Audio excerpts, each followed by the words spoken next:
আমাদের এই সংস্থার দিকে আমাদের রাধানগর দর্পণ কালচারাল অর্গানাইজেশনের পক্ষ থেকে আমরা নাটক পাঠের আসর এই অনুষ্ঠানটা করি। এবছরও এই 25-26 অর্থবর্ষে আমরা নাটক পাঠের আসর আয়োজন করেছি। আজকের নাটক পাঠ হবে নাটক মাজমাওয়ালা। নাটকটি লিখেছেন গুঞ্জন প্রসাদ গাঙ্গুলি।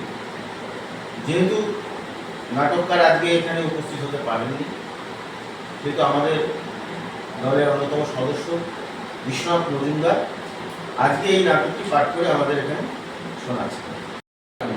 যেও না গো দাদা, আজকের দিনটা আমাকে একা রেখে যেও না। আমি যে আজ আমার মধ্যে নেই গো দাদা।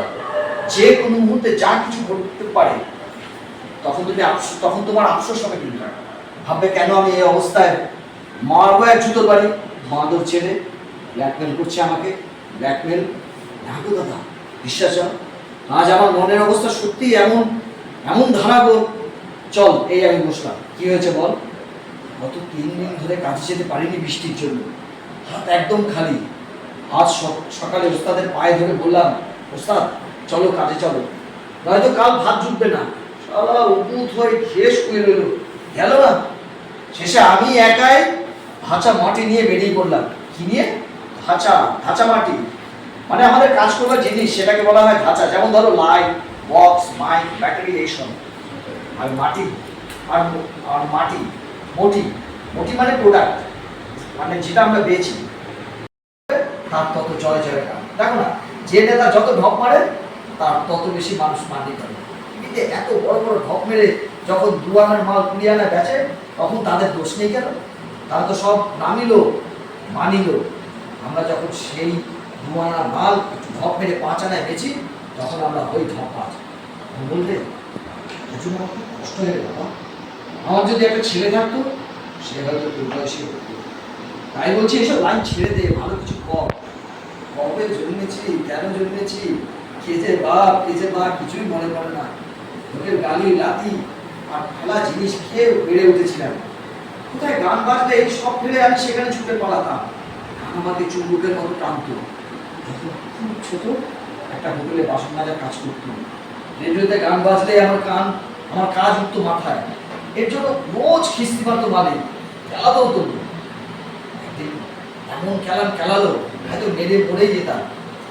গান তুমি আমার বাঁচিয়ে দিল, ভালোবাসতো আমার। সে নিয়ে গেল তার বাড়িতে। সকল শিখিয়েছিল, লেখাপড়াও শিখিয়েছিল। বলেছিল স্কুলে ভর্তি করে দেবে। কিন্তু আমার সারা ভাগ্য তো লাট খাওয়া ভালো।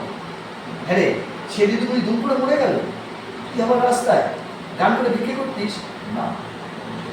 আমি আর কোনদিন ভিক্ষে করি না। আমারই শুরু করি। এই খারাপিটা সেদিন আমার ভালো মানুষই দেখিয়ে বলেছিল, আমার কোমর ভেঙে গেছে রে মঙ্গল, আমি আর দাঁড়াতে পারবো নি।